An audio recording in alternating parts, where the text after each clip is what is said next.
and good day. My name is Jürgen Steinmetz from eTurboNews, and this is a breaking news update. For more news updates and shows, please go to youtube.com/travel news group. youtube.com/travel news group. Here's our update. Rome and Lazio on course for full-speed MICE industry. At the meeting of the Rome and Lazio Convention Bureau, the attack strategy for the MICE industry will have a focus on automotive and sporting events, weddings, as well as golf and luxury in general. The Bureau has resumed activity at full speed since the beginning of 2022, basing its assets on the meetings, incentives, convention, and events sector. Actions already carried out and initiatives planned in the coming months are represented by events such as the International Golf Travel Market, IGTM, which will be held in Rome from October 17 to 20, 2022, the Riders' Cup 2023, the Jubilee 2025, the Extraordinary Jubilee of 2033 for the Bimillennial of Christ's Redemption, and support of the candidacy of the Rome Expo 2030. The growth of associates has also been significant, said the president of Kroll, Stefano Fiori, after the success of the G20 hosted last year in Rome, and despite the extremely difficult pandemic period for the sector, we never stopped actively taking part in sector events such as the IBTM, the IMEX of Frankfurt, and organizing FAM trips on the territory.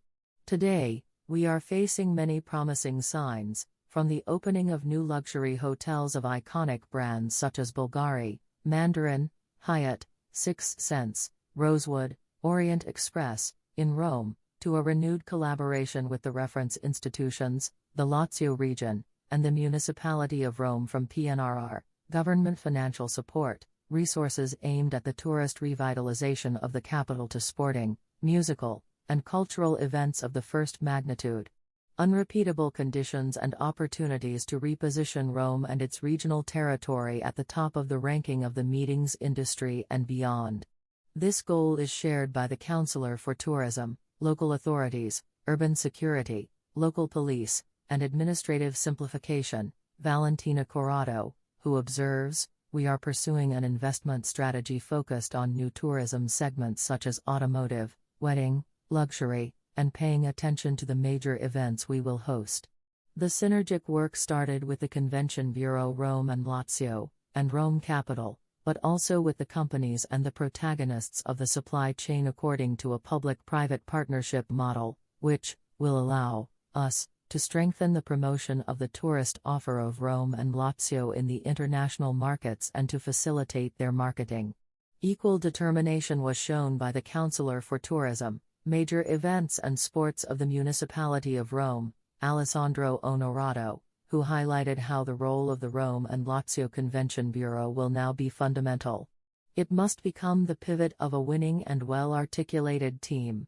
In fact, in October we will create the DMO with the aspiration of attracting investments from abroad and thus aiming at a structure shared with the companies in the sector for a targeted strategic communication that will allow Rome to no longer live on casual tourism but on a tourism above all of quality and high spending.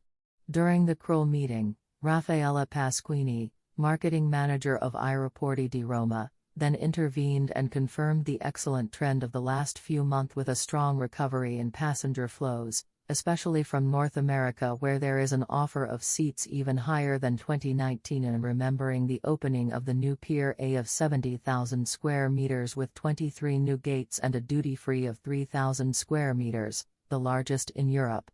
It was then the turn of Benedetto Mancaroni, Italy sales director of ITA Airways, who underlined the commitment of the new national airline to Rome Fiumicino with direct flights to the USA, New York, Miami, Boston, and Los Angeles, and upcoming new medium and long-haul routes. Of interest then was the intervention of Enrico De Croo, sole director of the historic tea operator Viaggi dell'Elephant and founder of the Eco-Luxury Fair, the Sustainable Luxury Fair, which in the new edition of November 2022 will host over 500 exhibitors, doubling the space's exhibition areas. Finally, greetings from the President of the Convention Bureau Italia, Carlotta Ferrari, from the President of Federcongressi and Eventi, Gabriella Gentile, and from the General Manager of Co-op Culture, Letizia Cajucchio, were much applauded. More news about mice.